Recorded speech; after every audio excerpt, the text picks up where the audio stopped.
Hello friends, we are going to cover NEET 2019 में पूछे गए फिजिकल केमिस्ट्री क्वेश्चंस। अभी जो वीडियो है उसमें टोटल फिजिकल केमिस्ट्री के टोटल 17 क्वेश्चंस मैं इंक्लूड करूंगा। टोटल 45 में से 17 क्वेश्चंस ऐसे हैं जिनको हम फिजिकल केमिस्ट्री में इन्वॉल्व कर सकते हैं और वो सारे सॉल्यूशंस विद डिटेल, प्लस हम लोग उसमें क्या क्या मिस्टेक कर सकते हैं एज वेल एज क्या क्या हमें ऐसे क्वेश्चंस करने के लिए रिवाइज करना चाहिए उस चैप्टर में से हम लोग डिस्कस करेंगे। फर्स्ट क्वेश्चन से हम लोग स्टार्ट करते हैं। फर्स्ट क्वेश्चन जो पूछा गया है that is from atomic structure, NCERT का सेकंड चैप्टर है। उसमें पूछा है 4d 5p 5f and 6p orbitals are arranged in order of decreasing energy, correct option is. Hindi में है 4d 5p 5f तथा 6p कक्षक घटती ऊर्जा के क्रम में व्यवस्थित किए गए हैं। सही विकल्प क्या है? सही विकल्प हमें जानना है। तो ये क्वेश्चन एफबॉ रूल से बिलोंग करता है। एटॉमिक स्ट्रक्चर में हम लोगों ने एफबॉ रूल पढ़ा है जो कि रिप्रेजेंट करता है एन प्लस एल रूल को। एन प्लस एल रूल क्या कहता है? एन हमारे पास है मुख्य quantum number, principal quantum number, और ये एल क्या है? एजिमुथल क्वांटम नंबर, द्विगंशीय क्वांटम संख्या। इन दोनों को जो हम ऐड करते हैं तो ये हमें देता है एनर्जी। तो क्या रूल है कि अगर n प्लस एल का वैल्यू ज्यादा तो एनर्जी ज्यादा, n प्लस एल का वैल्यू कम तो एनर्जी कम। जहां पर n प्लस एल सेम आ जाए तो n की वैल्यूज देखेंगे, अगर n कम तो एनर्जी कम, n ज्यादा तो एनर्जी ज्यादा। चलो चेक करते हैं उन्होंने कौन कौन से चार ऑर्बिटल बोले हैं। उन्होंने हमें बोले हैं 4d, फिर बोला है 5p, फिर अगला है 5f एंड उसके बाद है 6p। सभी का n प्लस एल वैल्यू हम लोग निकालते हैं और अगर n प्लस एल सही नहीं आता है तो हम लोग n वैल्यू चेक करेंगे। तो 4d के लिए n plus L value, n तो 4 है, d के लिए l होता है 2, ये आपको याद होगा। 5, n का वैल्यू 5 और p के लिए n का वैल्यू 1। फिर 5 प्लस f के लिए होता है 3 और 6 p के लिए होता है 1। कितना आया? ये हुआ 6, ये हुआ 6, ये हुआ 8 और ये हुआ 7। इसके घटते हुए क्रम में ऊर्जा के अकॉर्डिंग हमें इसे अरेंज करना है। 6 और 6 बराबर आ गया तो हम n का वैल्यू चेक करेंगे, जिसका n छोटा उसका एनर्जी कम। तो सबसे कम एनर्जी किसका आया? सबसे कम एनर्जी आया 4d का। तो सबसे कम 4d का, फिर उससे ज्यादा 5p का, फिर उससे ज्यादा ये 7 जिसका आ रहा है तो 6p, और फिर उससे ज्यादा हो गया 5f यानी कि ये 8 वाला। और इन्होंने पूछा है घटते हुए क्रम में, डिक्रीजिंग ऑर्डर, तो जस्ट इसका उल्टा। चलो देखते हैं 5f 6p 5p और 4d कौन से ऑप्शन में है। जो मेरा क्वेश्चन है उसमें ये वाला ऑप्शन है, ऑप्शन नंबर 1। तो करेक्ट आंसर ये हमें मिल गया। अब बाय डिफॉल्ट हम जब एग्जाम में करेंगे तो ये इतना करने की जरूरत नहीं है, डायरेक्ट ये सब ओरली सॉल्व करके डायरेक्ट आंसर पे पहुंच सकते हैं। मोर देन 30 सेकंड का क्वेश्चन ये नहीं है, 30 सेकंड 40 सेकंड में हम ये आसानी से सॉल्व कर सकते हैं। अगले क्वेश्चन पे आते हैं। नेक्स्ट क्वेश्चन है निम्न अभिक्रियाओं में से कौन सी असमानुपातन अभिक्रियाएं हैं?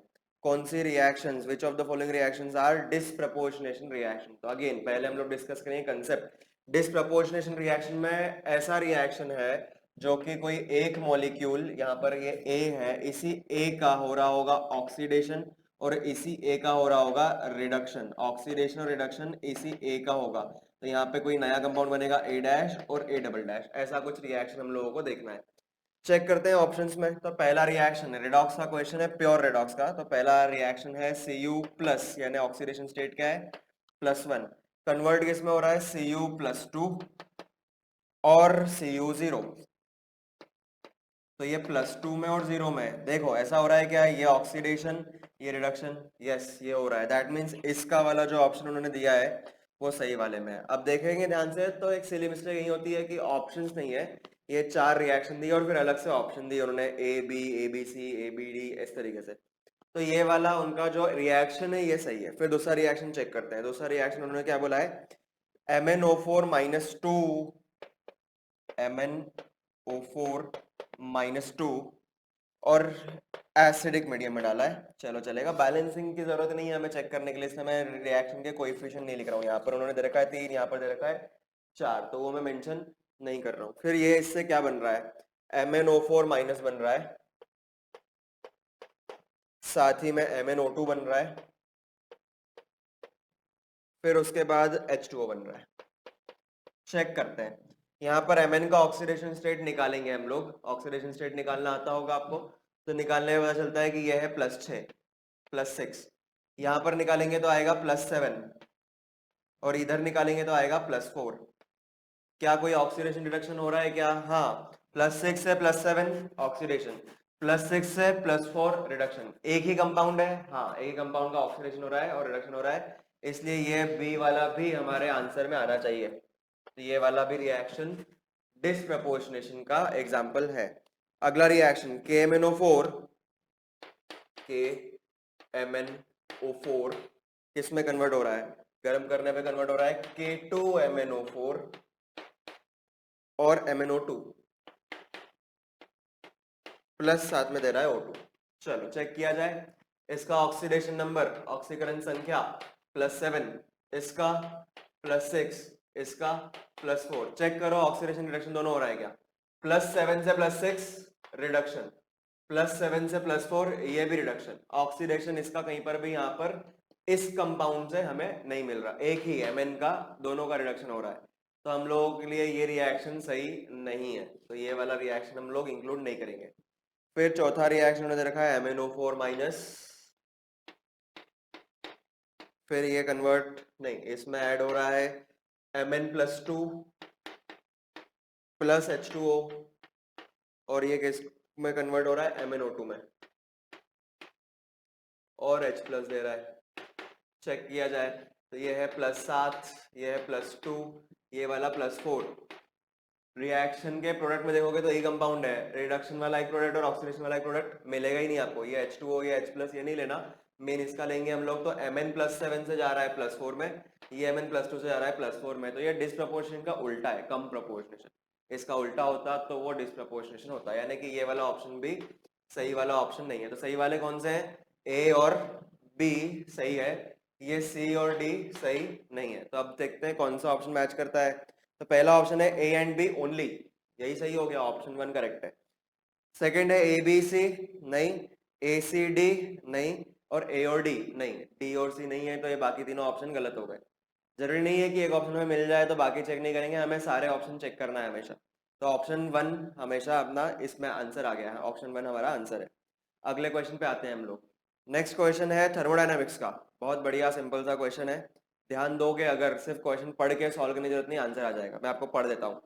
Under isothermal condition a gas at 300 kelvin expands from 0.1 liter to 0.25 liter against constant external pressure of 2 bar, work done by the gas is, और उन्होंने 1 बार लीटर जो यूनिट है उसको 100 जूल में कन्वर्ट करने का ऑप्शन दे रखा है। हिंदी में है, समतापीय अवस्था में 300 केल्विन पर एक गैस 2 बार एक स्थिर बाह्य दाब के विरुद्ध 0.1 लीटर से 0.25 लीटर तक प्रसार करती है। गैस द्वारा किया गया कार्य है। ध्यान दो, याद करो, गैस द्वारा किया गया कार्य, work done by the gas, कैसा होगा? पॉजिटिव या नेगेटिव? केमिस्ट्री में ये हमेशा होगा negative, work done by the gas है, हमेशा नेगेटिव। अब ऑप्शन चेक करेंगे हम लोग, एक्सपांशन हो रहा है इसमें, इसलिए वो भी हमें क्लियर होता है कि नेगेटिव। ऑप्शन चेक करेंगे तो हमारे पास सिर्फ एक ही ऑप्शन है जो नेगेटिव है, एक ही ऑप्शन है -30 जूल, तो हम बिना सोचे समझे सीधा टिक लगा सकते हैं। कौन सा? -30 जूल वाला आंसर। फिर भी चलो चलो, आंसर तो आ गया, पर कैसे सॉल्व करते हैं वो भी चेक करते हैं। 0.1 लीटर से 0.25 लीटर, इनिशियली था 0.1, ये कन्वर्ट हो गया 0.25 लीटर, ठीक है। तो ये आ गया चेंज इन वॉल्यूम। हम यहाँ से कितना निकाल सकते हैं? डेल्टा वी हम लोग यहाँ से निकाल सकते हैं, माइनस करो 0.1 और 0.25, बड़े में से छोटा माइनस, 0.15 बचेगा, ठीक है, लीटर्स में। चलो फिर उन्होंने क्या दे रखा है? 2 बार एक्सटर्नल प्रेशर। एक्सटर्नल प्रेशर से हम लोगों को वर्क डन कैसे निकालते हैं? Work equals to P external into delta V. P external कितना दे रखा है इन्होंने? 2 बार, और डेल्टा वी कितना हमने निकाला? 0.15 लीटर। और work done by the gas है या एक्सपांशन है, इसलिए माइनस। वैसे भी हमें पता है कि माइनस साइन लगाते हैं हम लोग केमिस्ट्री के वर्क डन में। तो कितना आ जाएगा? 2 इंटू ये मल्टीप्लाई करो, कितना आएगा? 0.3 माइनस में ये कितना आया? लीटर बार। और ऑप्शन है जूल्स में, उन्होंने कन्वर्जन दे रखा है, लीटर बार को हम क्या लिख सकते हैं? 100 जूल। तो इसकी जगह दे देता हूँ 100 जूल, तो 100 जब मल्टीप्लाई कर दूंगा तो ये हो जाएगा 30 माइनस जूल, तो हम अपना आंसर आ गया -30 जूल। इतना सॉल्व करेंगे तो ये आंसर आएगा, नहीं करेंगे तो भी माइनस साइन की वजह से आंसर आ जाएगा सीधे। 10 सेकेंड का क्वेश्चन था कि क्वेश्चन पढ़ना है। जैसे ही हमने देखा work done by the gas पूछा है या एक्सपांशन हो रहा है तो माइनस साइन आना चाहिए था, और माइनस साइन वाला एक ही ऑप्शन है। अगले क्वेश्चन पे आते हैं हम लोग, अगला फिजिकल केमिस्ट्री का क्वेश्चन। अगला क्वेश्चन, चलो बहुत बढ़िया, इलेक्ट्रोकेमिस्ट्री का पार्ट है। इन्होंने एक रिएक्शन दिया है, सेल रिएक्शन, मैं लिख देता हूँ आपके लिए, क्वेश्चन भी हम लोग साथ साथ में करते चलते हैं। Fe+3 ये कन्वर्ट हो रहा है I माइनस में, और बैलेंसिंग दे रखा है ऐसा 2-2। चलो बहुत बढ़िया। फिर ये कन्वर्ट हो रहा है 2Fe+2 में और I2 में।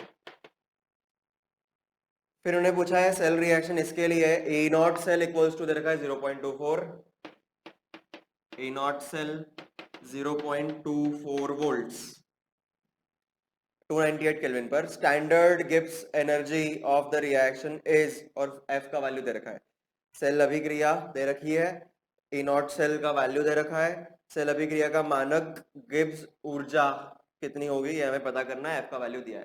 सिंपल होता है यार, सिंपल क्या, delta G not equals to minus n F E not cell. Simple सा रिलेशन है, फॉर्मूला में वैल्यू पुटअप करो। डेल्टा जी हमें निकालना है, एफ का वैल्यू उन्होंने दिया है, ए नॉट का वैल्यू उन्होंने दिया है, एन हमें इसको देखकर पता करना है। यही सबसे इंपॉर्टेंट है, सिली मिस्टेक करने का चांस यहाँ पर होता है। देखना ध्यान से, Fe3+ से Fe2+ बनाना है तो कितने इलेक्ट्रॉन लेगा, एक इलेक्ट्रॉन। 3+ से 2+, एक इलेक्ट्रॉन ले लेगा तो 3 से 2 हो जाएगा। लेकिन कितने Fe है, 2, तो कितने इलेक्ट्रॉन उसने ओवरऑल दिए होंगे यानी लिए होंगे, 2 इलेक्ट्रॉन। इधर भी देख लो, I माइनस दो I माइनस थे, उन्होंने दोनों ने एक एक इलेक्ट्रॉन दे दिया और बना लिया I2, तो इन्होंने भी कितना किया होगा, 2 इलेक्ट्रॉन डोनेट किया होगा। तो ओवरऑल रिएक्शन का एन फैक्टर कितना है, जितना इलेक्ट्रॉन लिया या जितना इलेक्ट्रॉन दिया, ये उनका एन फैक्टर आया 2। वैल्यू डालो, वैल्यू डालते हैं -2, एफ का वैल्यू दिया है 96500, और ये दे रखा है 0.24। चलो बढ़िया से सॉल्व करते हैं हम लोग। देखना ध्यान से, ये जो 2 0 है इसको तो मैं इधर डाल देता हूँ, ये हो गया 24 इंटू 2 हो गया 48, तो -48 इंटू 965। अब हमें कैलकुलेशन करने की जरूरत नहीं है, कुछ बच्चे होते हैं 70% 80% बच्चे होते हैं इसको सॉल्व करने पड़ जाते हैं, लेकिन ऑप्शन देखोगे तो आपको समझ में आएगा। ऑप्शन में 2 तरीके के ऑप्शन दिए उन्होंने, 2 माइनस में 2 प्लस में, तो एक तो क्लियर हो गया आंसर किस में आएगा, माइनस में, तो 2 ऑप्शन खत्म हो गए।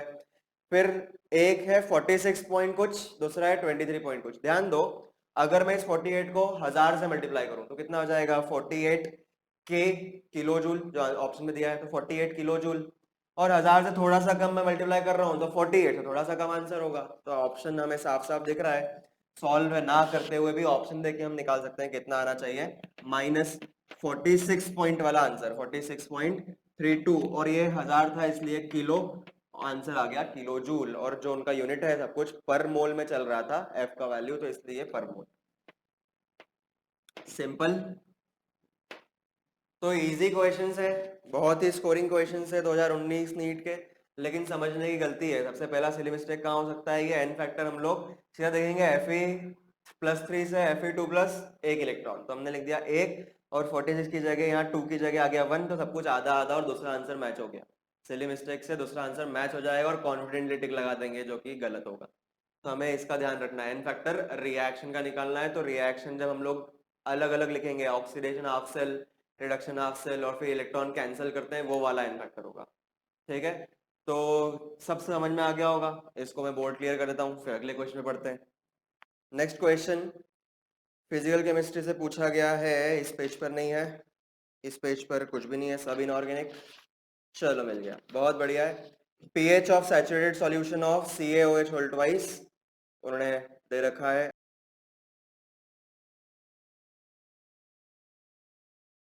9, और सॉल्युबिलिटी प्रोडक्ट पूछा है। CaOH होल ट्वाइस के एक संतृप्त विलयन का pH 9 है, CaOH होल ट्वाइस का विलेयता गुणफल, चलो चेक करते हैं। CaOH होल ट्वाइस अगर ये PPT बनाएगा, संतृप्त विलयन है, तो ये क्या देगा, ये तो है सॉलिड, ये देगा Ca+2 का आयन और OH माइनस का आयन, इसको ब्रैकेट लगाने की बजाय मैं ऐसा देता हूँ 2 OH माइनस का आयन। ये भी रहेगा एक्वस, ये भी रहेगा एक्वस। पीएच उन्होंने दे रखा है 9। पीएच का वैल्यू कितना है मैं इधर लिखता हूँ, पीएच का वैल्यू है 9। तो मेरे को बताओ पीओएच का वैल्यू कितना होगा, 14 में से 9 कट जाएगा, 14 माइनस 9 कितना बचा 5। और पीओएच 5 इसका मतलब OH माइनस का कंसंट्रेशन कितना आया। पीओएच क्या होता है, पीओएच होता है minus log of OH minus concentration, और ये अपने पास आया था 5। क्या करूं, इस माइनस को यहां से हटा के यहां लगा देते हैं, और ये बेस में होता है 10, तो ये जाएगा नीचे, ये जाएगा पावर में एज इट इज। तो OH माइनस का कंसंट्रेशन, ये 10 उधर और ये -5 ऊपर, इसको बोलते हैं एंटी लॉग लेना। तो सीधे लिख दूं मैं 10 की पावर -5, ये आ गया OH माइनस का कंसंट्रेशन। और OH माइनस का कंसंट्रेशन पता है हमें, तो बाकी का कंसंट्रेशन भी पता चल जाएगा। इसका कंसंट्रेशन कितना है 10 की पावर -5, ये 2 है, ये 1 है, तो इसका कंसंट्रेशन कितना होगा, इसका आधा, 1/2 इंटू 10 की पावर -5। अब निकालते हैं KSP। KSP कितना होगा, Ca+2 का कंसंट्रेशन पावर में 1 और OH माइनस का कंसंट्रेशन पावर में 2। ये सबसे बड़ी मिस्टेक है, पावर में 2 ना लगाना।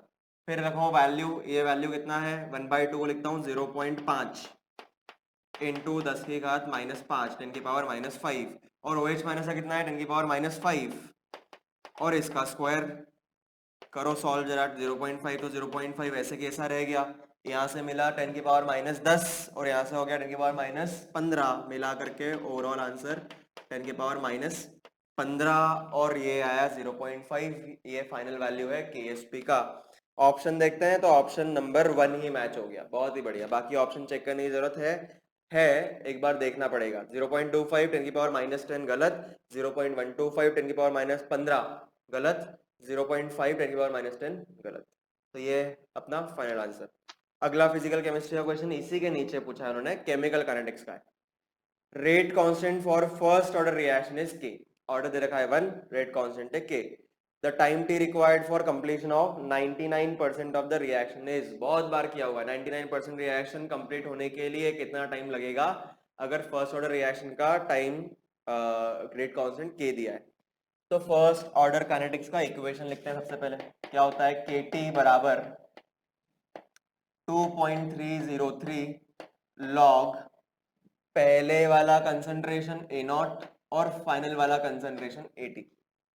परसेंटेज में दिया है तो मैंने बोला, बताया है हमेशा कि सबसे इजी तरीका क्या हो जाएगा, इस कंसंट्रेशन को ले लो 100। चल KT 2.303 लॉग, शुरू कहां से करेंगे 100 से, कुछ भी हो सकता है 100 मोल 100 मोलर कुछ भी, और खत्म हो गया कितना कंप्लीट, कितना किया उन्होंने 99% रिएक्शन कंप्लीट कर दिया। 100 था, 99% खत्म हो गया, तो कितना बचा फाइनल, फाइनल कितना बचा 100 माइनस 99 1। तो ये हो गया, इसको सॉल्व करना है हमेशा। टाइम पूछा है उन्होंने हमें, टाइम इक्वल्स टू 2.303 बाय हो गया के, ये वाला के नीचे ले आया, और log 100 को क्या लिख दूं, log 10 की पावर 2, ये 2 आ जाएगा बाहर, और log 10 का वैल्यू तो 1 हो जाता है। तो ये हो गया 2 इंटू 2.303 बाय के, और ये log 10 तो हो गया 1, 2 इंटू 2.303 4.606 बाय के। आंसर कितना आ गया 4.606 बाय के। कौन सा ऑप्शन मैच कर रहा है, ऑप्शन नंबर 3। इस क्वेश्चन के अनुसार ऑप्शन नंबर 3। मेरे पास जो सेट है पेपर का उसके अकॉर्डिंग ऑप्शन नंबर 3। अलग अलग सेट के क्वेश्चन पेपर्स के ऑप्शन ऊपर नीचे हो सकते हैं, क्वेश्चन का नंबर ऊपर नीचे हो सकता है, पर आंसर आपको ध्यान देंगे तो यही मिलना चाहिए। अगले फिजिकल केमिस्ट्री क्वेश्चन पे आते हैं। बड़ा सिंपल सा क्वेश्चन उन्होंने पूछा है, इनफैक्ट ये जैसा मैं लिख रहा हूँ इतना लिखने की भी जरूरत नहीं है। अगला क्वेश्चन है, वह मिश्रण जो उच्चतम क्वथनांक वाला स्थिर क्वाथी बनाता है, mixture that forms maximum boiling azeotrope.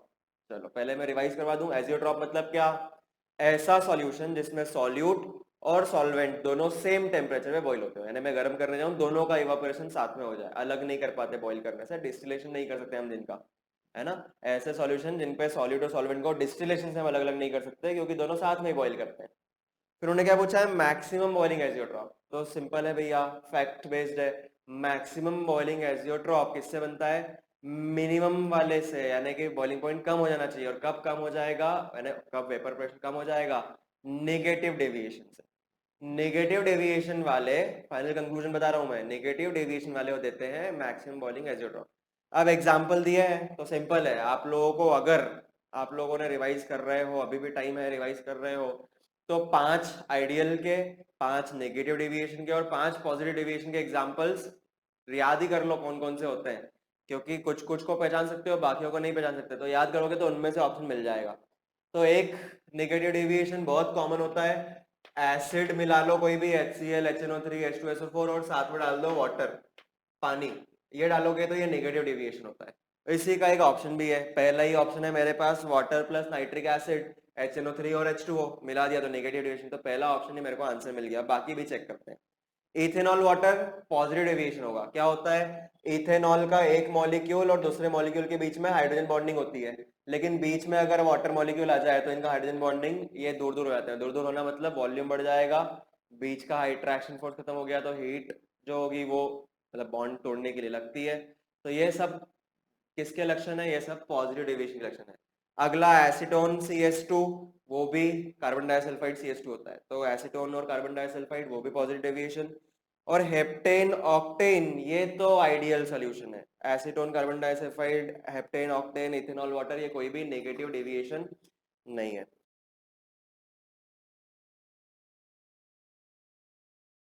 चलो अगले पे आते हैं, अगला फिजिकल केमिस्ट्री का क्वेश्चन, फिर से केमिकल काइनेटिक्स, बहुत ही बढ़िया। केमिकल काइनेटिक्स से अच्छा पूछा गया है, लेकिन बहुत ही रद्दी क्वेश्चन पूछ रहे हैं। चलो देख लेते हैं। एक अभिक्रिया दी है उन्होंने, रिएक्शन लिख देता हूं मैं भी, N2 gaseous plus 3H2 gaseous, और ये कन्वर्ट हो रहा है किसमें, ये कन्वर्ट हो रहा है 2NH3 में, ये भी गैसियस। क्या नाम है, हेबर्स प्रोसेस, अमोनिया फॉर्मेशन होता है हेबर्स प्रोसेस से। फिर उन्होंने बोला है करेक्ट ऑप्शन चूज करना है, सही विकल्प देना है। और आप ऑप्शन देखोगे तो आपको वो रेट के रिलेशन दे रखे हैं। तो एक जनरल रिएक्शन आपको बता देता हूँ, मान लो A mole of A, B mole of B, ये देता है C mole of C, D mole of D। तो जनरल रिवीजन पर्पज से हम लोग देख लेते हैं कि इसके लिए रेट का इक्वेशन जो उन्होंने दिया ऑप्शन में वैसा क्या बनेगा। ये क्या बनेगा, इसके लिए होता है ए का कंसेंट्रेशन का चेंज अपॉन टाइम, रिएक्टेंट है इसलिए माइनस, और कोएफिशिएंट है डिवाइड में, equals to 1/b change B का अपॉन टाइम, और रिएक्टेंट है इसलिए माइनस में। फिर प्रोडक्ट आ गया तो अब सब प्लस में होगा, 1/c dc/dt, और equals two plus 1/d d of d/dt। आगे रिएक्शन में कुछ यहाँ पे बढ़ा लो, वहां बढ़ा लो, सेम तरीके से आपको करना है। अब इस रिएक्शन का देख लेते हैं, सीधा सीधा ऑप्शन मैच करें।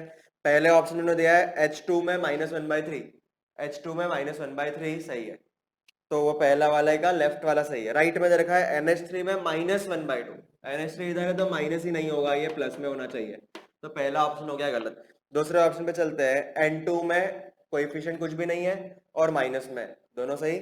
और NH3 में 1/2 होना चाहिए था, उसकी जगह 2 कर दिया उन्होंने, गड़बड़ हो गई। थर्ड ऑप्शन पे आते हैं, अगेन N2 में कोएफिशिएंट कुछ नहीं है और माइनस में दे रखा है, बहुत बढ़िया है।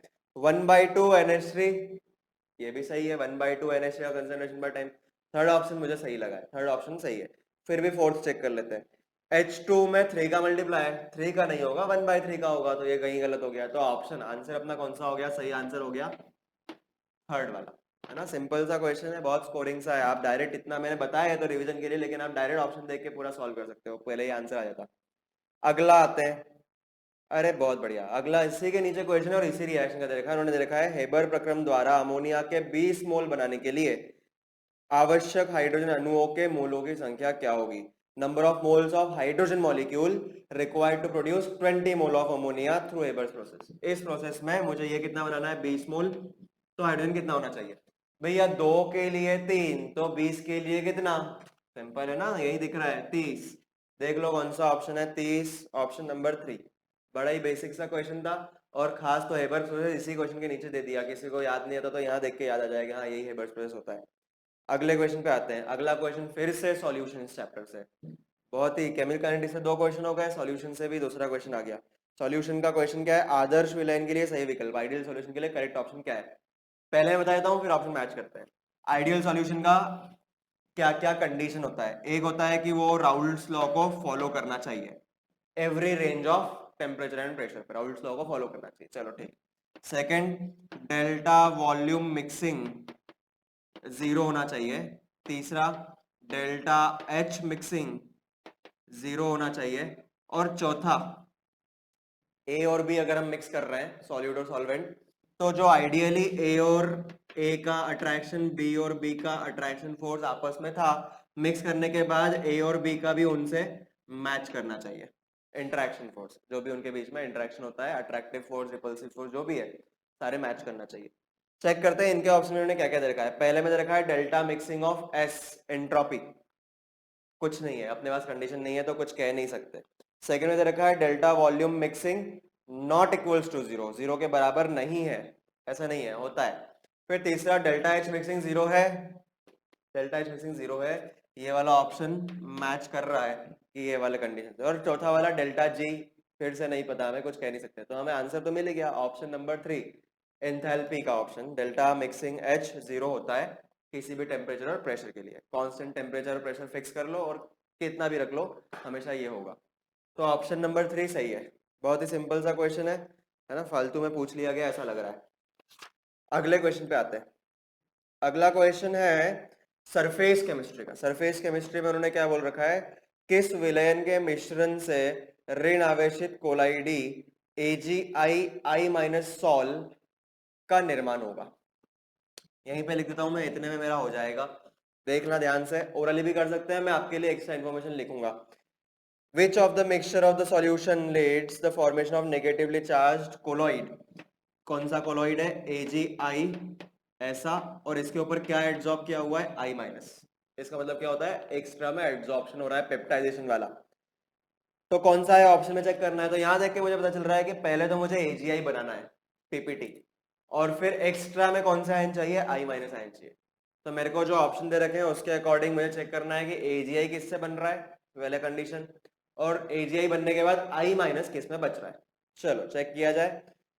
पहला वाला ऑप्शन AgNO3 और KI, AgI बन रहा है, और सभी में वही है, तो AgI तो सभी में बन रहा है, तो पहला कंडीशन AgI सभी में बन रहा है। हमें सिर्फ चेक करना है कि किस में I माइनस एक्स्ट्रा बन रहा है।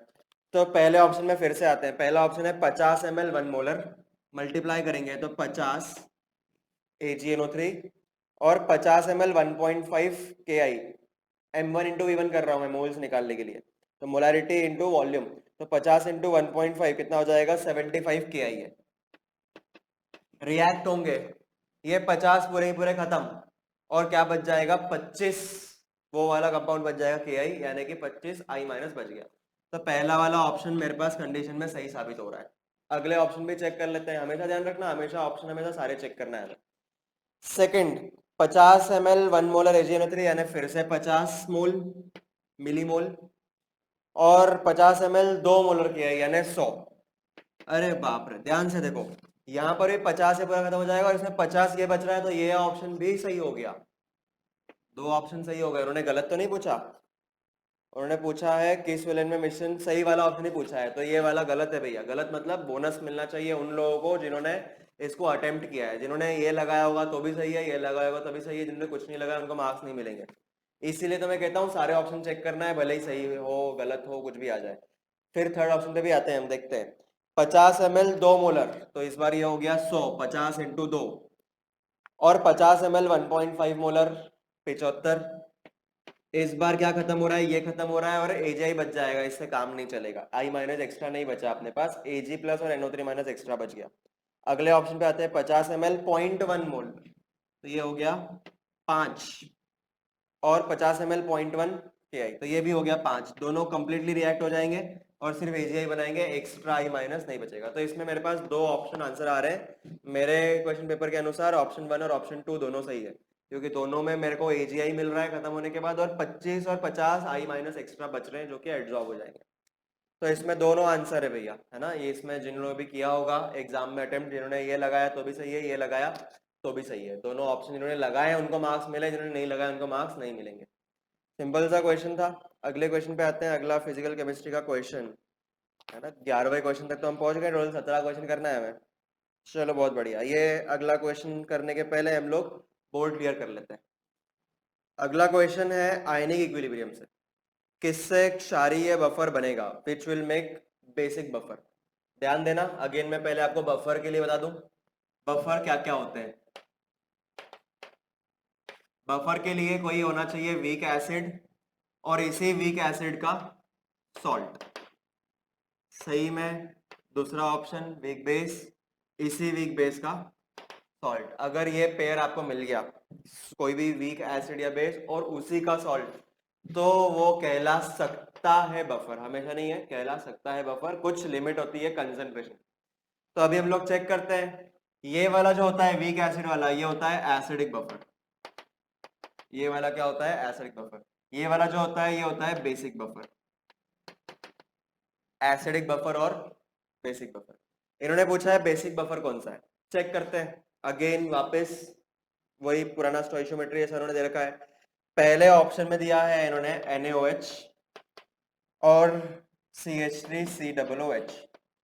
ध्यान से देखना, ये क्या है, वीक एसिड, और इसके साथ डाल दिया तो रिएक्ट हो जाएगा, तो इसी का मिलेगा मुझे CH3COO Na वाला सॉल्ट रिएक्ट होकर।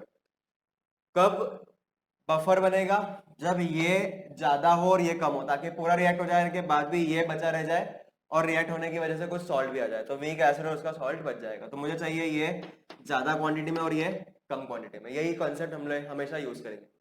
पर ध्यान देना, ये अगर रिएक्ट हो भी गया तो मुझे कौन सा मिल रहा है, वीक एसिड और सॉल्ट, तो एसिडिक बफर। तो ऑप्शन ये है ही नहीं।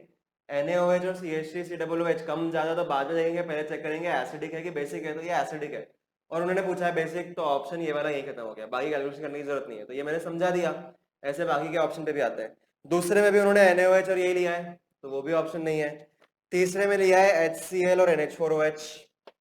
HCl NH4OH, हाँ भैया, इससे बेसिक बफर बनने के चांसेस हैं, क्योंकि ये वीक बेस का कॉम्बिनेशन। अब चेक करते हैं कि ये बचना चाहिए, ये होना चाहिए ज्यादा और ये होना चाहिए कम क्वांटिटी में, तो बफर बन सकता है। तो कितना दे रखा है, HCl दे रखा है 100 ml और 0.1 मोलर, मल्टीप्लाई कर दो तो कितना आ गया, 10 मोल्स, 10 मिली मोल्स। और NH4OH दे रखा है 200 ml और 0.1, 200 ml और 0.1 मोलर, तो ये आ गया 20 मोल। 10 और 20 रिएक्ट होंगे, कौन खत्म होगा, ये 10 खत्म हो जाएंगे और ये 10 खत्म हो जाएंगे, तो ये बचेगा कितना, ये 10 बचेगा बेस और 10 आ गया सॉल्ट। तो सॉल्ट और बेस दोनों का कॉम्बिनेशन बन गया, इसलिए ये बेसिक बफर बन गया। तो थर्ड वाला ऑप्शन सही है। फिर भी हम फोर्थ वाला चेक करेंगे। फोर्थ वाले में क्या है, 100 ml 0.1 मोलर HCl और NaOH। HCl और NaOH दोनों स्ट्रॉन्ग एसिड, स्ट्रॉन्ग बेस है, कोई बफर नहीं बनेगा।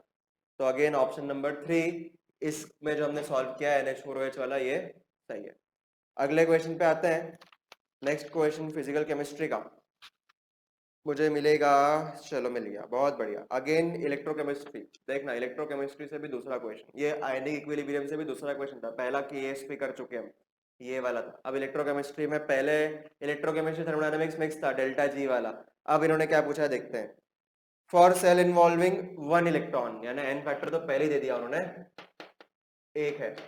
पहले मैं क्वेश्चन पढ़ता हूँ, चलो। For cell involving 1 electron, E not cell equals to 0.59 volt at 298, equilibrium constant for cell reaction is, है ना, सेल के लिए जिसमें एक इलेक्ट्रॉन सम्मिलित है 298 केल्विन पर, ई नॉट सेल 0.59 वोल्ट है, सेल अभिक्रिया के लिए साम्य स्थिरांक क्या होगा, ये पूछा उन्होंने। और उन्होंने गिवन वैल्यू दे रखी है कि 2.303 RT बाय F। इसको आप कितना ले सकते हो, इसको ले सकते हो 0.059, 298 केल्विन पे जो टेम्परेचर उन्होंने दिया है वही हमें यूज करना है। और उन्होंने क्या दे रखा है, एक और चीज दे रखी है, ए नॉट सेल दे रखा है हमें, कितना दे रखा है, 0.59 दे रखा है। देखना, ये भी इलेक्ट्रोकेमिस्ट्री का प्योर क्वेश्चन नहीं है, इलेक्ट्रोकेमिस्ट्री और इक्विलिब्रियम मिक्स कर दिया। सिंपल है भैया, देखो हमें ए नॉट सेल इक्वल्स टू कितना होता है, याद ही है, ए नॉट सेल कितना होता है, RT by NF ln KEQ, RT by NF ln KEQ। E not cell का वैल्यू है 0.59, RT और F और ये ln को मैं लॉग में कन्वर्ट कर लेता हूं, पहले लिख लेते हैं अपन, 2.303 RT, n का वैल्यू कितना है 1, तो 1 ही हो गया, F log के ई क्यू, कुछ नहीं लिखा होता है तो log में नीचे हम लोग 10 लेते हैं बेस में। ये वाला वैल्यू उन्होंने दे रखा है, कितना लेना है 0.059, दे ही रखा है कितना है, कैलकुलेट करने की जरूरत ही नहीं है। तो कितना आएगा 0.59 इक्वल्स टू 0.059 log, यहाँ आ गया 10 और के ई क्यू। चलो बहुत बढ़िया, यहाँ तक तो हमारे सब कुछ इजी इजी जा रहा है। ये इधर ले आओ नीचे, 0.59 बाय 0.059 इक्वल्स टू आ गया log 10 के ई क्यू। पूरा एक एक के लिए मैं सॉल्व कर रहा हूँ। इसको देखोगे ध्यान से तो दिखेगा आपको, दो पॉइंट आगे किसका दो, इसके 2 पॉइंट आगे किसका दो, 59 बाय 5.9 यानी आ गया 10 इक्वल्स टू log 10 के ई क्यू। यहाँ तक तो सब लोग कर लेते हैं, एंटी लॉग लेना मुश्किल होता है तो मैं बता देता हूँ, अभी थोड़ी देर पहले बताया ही था। ये जो नीचे लिखा होता है ये आता है इधर नीचे, और ये जहाँ लिखा होता है ये पावर में। कितना हो जाएगा ये 10 ये वाला, और ये वाला 10 हो गया पावर में, इक्वल्स टू ये जो अंदर लिखा है वो एज इट इज आ गया कितना, के ई क्यू। ध्यान से देखो, 10 की पावर 10 आ गया इक्विलिब्रियम कांस्टेंट, यही उन्होंने पूछा है साम्य स्थिरांक। ऑप्शन देख लो कौन सा मैच कर रहा है। पहले में दे रखा है 10 की पावर 2, दूसरे में दे रखा है 10 की पावर 5, तीसरे में दे रखा है 10 की पावर 10, ये मिल गया, यानी थर्ड ऑप्शन सही है। चौथा है 10 की पावर 30, जो कि नहीं है, 30 नहीं है। चलो अगला फिजिकल केमिस्ट्री का क्वेश्चन पे आते हैं। अरे गैसियस स्टेट का क्वेश्चन है।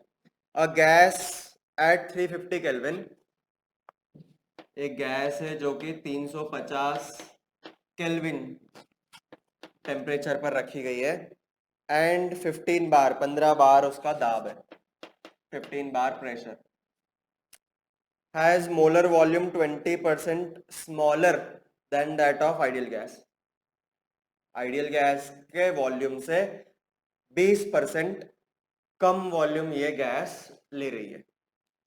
फिर करेक्ट ऑप्शन उन्होंने पूछा है, अरे Z के लिए पूछा है। Z क्या होता है, देखो बड़ा सिंपल है, PV बाय RT। इसमें इसका डेफिनेशन अगर आपको याद होगा तो आप इसको बहुत आसानी से कर सकते हो। ये जो PV होता है ये क्या रिपीट करता है, रियल बिहेवियर, जो रियल गैस है जो हमको दे रखी है इन्होंने। और ये जो नीचे होता है ये क्या रिपीट करता है, आइडियल वाला बिहेवियर। आइडियल के लिए RT होगा PV के इक्वल, एक मोल है, मोलर वॉल्यूम पूछा है ना, एक मोल, तो PV इक्वल्स टू क्या लिख देंगे, RT। तो यहाँ में क्या लिख दूं, PV, तो Z का वैल्यू हो जाएगा PV रियल वाले का, और नीचे आ जाएगा PV आइडियल वाले का। ध्यान से देखना, प्रेशर तो दोनों का 15 बार है तो P से P कैंसिल। अब मुझे बताओ वॉल्यूम किसका ज्यादा दे रखा है उन्होंने बोल डायरेक्टली बोल रखा है कि रियल का 20% कम है, यानी कि ये वॉल्यूम कम ये वॉल्यूम ज्यादा। इसका मतलब कि ये वाला वैल्यू Z का वैल्यू छोटा आएगा 1 से। ये चीज तो समझ में आ गई, ये छोटा आ रहा है, 0 पॉइंट समथिंग आएगा तो ऑब्वियस छोटा आएगा। बड़े वैल्यू हमेशा नीचे, छोटा वैल्यू तो 0 पॉइंट समथिंग यानी 1 से छोटा। तो इन्होंने 4 ऑप्शन में से 2 ऑप्शन है Z लेस देन 1 और Z ग्रेटर देन 1, दो ऑप्शन है, तो 2 ऑप्शन तो खत्म हो गए। अब मुझे बताना, गैस के मॉलिक्यूल्स हैं अलग अलग जगह पे आपके पास कंटेनर में, और उनका वॉल्यूम बहुत कम हो रहा है, तो इसका मतलब क्या है, उनके आपस में अट्रैक्शन होगा कि आपस में रिपल्शन होगा। सिंपल है, आपस में अट्रैक्शन होगा तभी तो वॉल्यूम कम हो गया। तो अब ऑप्शन मैच करो जिसमें ये हो और जिसमें उन्होंने लिखा हो कि अट्रैक्टिव फोर्सेस हो। पहला ऑप्शन है Z greater than 1 attractive forces, greater than 1 cancel ही कर दिया। दूसरा ऑप्शन भी ग्रेटर देन 1। तीसरे ऑप्शन में Z लेस देन 1 और अट्रैक्टिव फोर्स डोमिनेंट, आकर्षक बल प्रमुख है, यह ऑप्शन सही है, तीसरा वाला ऑप्शन सही है। चौथा वाला देख लेते हैं, चौथे वाले में रिपल्सिव फोर्स दे रखा उन्होंने कि प्रतिकर्षी बल प्रमुख है, जो कि गलत है। तो सिंपल सा क्वेश्चन था, हमें ये लिख के हमें सिर्फ अंदाजा लगाना है कि Z लेस देन 1 है कि ग्रेटर देन 1 है, और अगर Z लेस देन 1 होता है तो हमेशा याद रखना है कि अट्रैक्टिव फोर्सेस, आकर्षक बल हमेशा डोमिनेंट प्रमुख होते हैं। अगला क्वेश्चन है सॉलिड स्टेट का। Compound is formed by cation C and anion A, plus वाले C है, माइनस वाले A है। Anion form hexagonal closed packed HCP, anion HCP में है, उन्होंने दिया है वो लिख लिया मैंने। फिर आगे पढ़ते हैं, केटायन 75% ऑक्टाहेड्रल वॉइड में, केटायन ऑक्टाहेड्रल वॉइड में, वो भी कितनी 75%। चलो फिर फॉर्मूला ऑफ द कंपाउंड क्या होगा, उस कंपाउंड का यौगिक का सूत्र क्या होगा। एक बात बताना, एक जनरल रिलेशन से भी हम लोग कर सकते हैं और फिर एचसीपी से भी करते हैं। चलो पहले मैं आइडियल बता देता हूँ कि एचसीपी से कैसा होगा। एचसीपी में है तो इसका मतलब होता है कि एटम कितने हैं, एनआईएन के 6।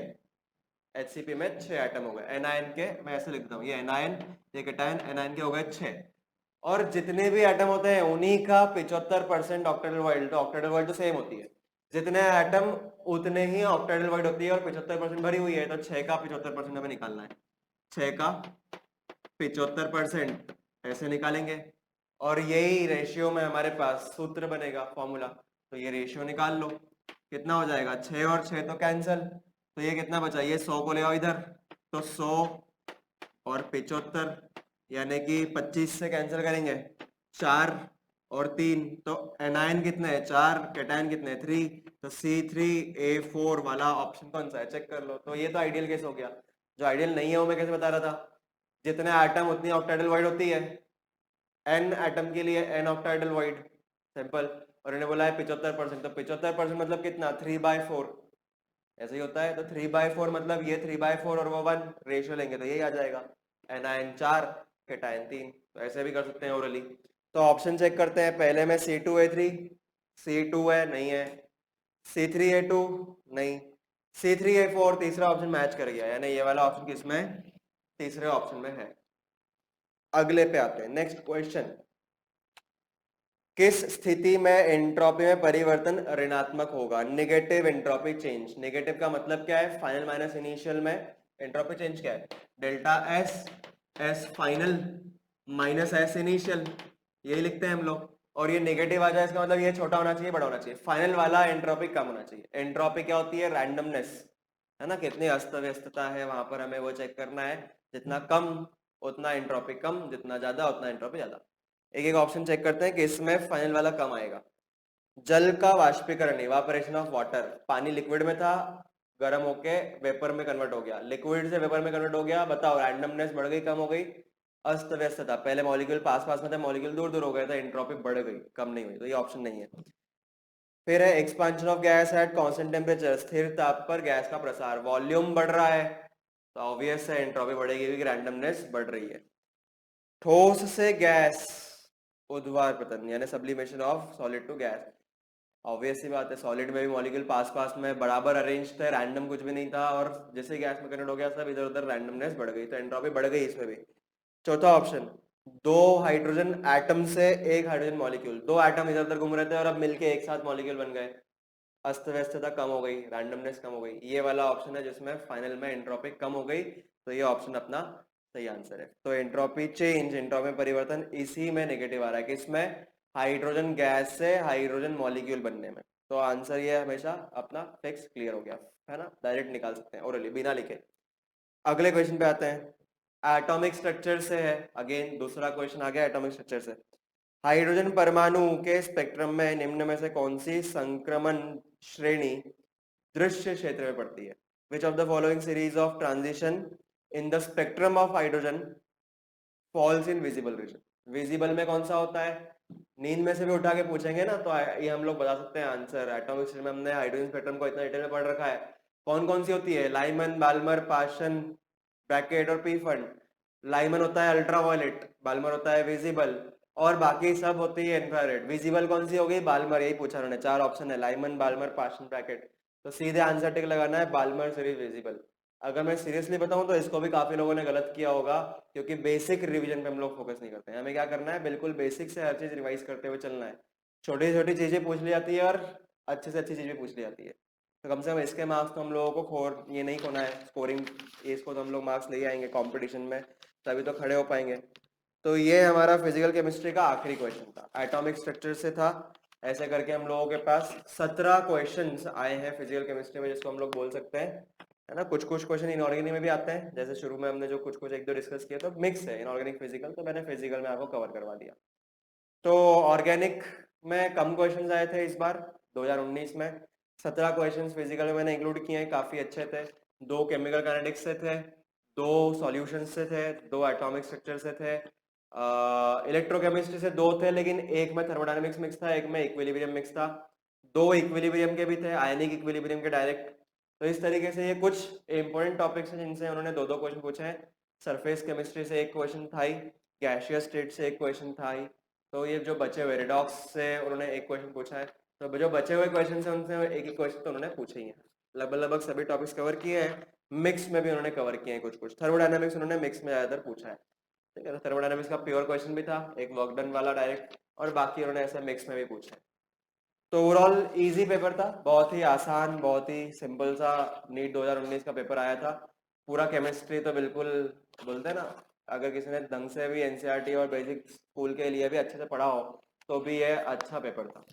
तो आई होप सारे क्वेश्चन आपको समझ में आए होंगे, और अगले वीडियोस हम लोगों ने डाल रखे हैं, वो भी आप लोग चेक कीजिएगा। चैनल को अगर अच्छा लग रहा है तो सब्सक्राइब करें, लाइक करें, और अदर अपने फ्रेंड्स के साथ में शेयर करें, काफ़ी हेल्पफुल रहेगा हमारे लिए भी और उनके लिए भी। Thank you.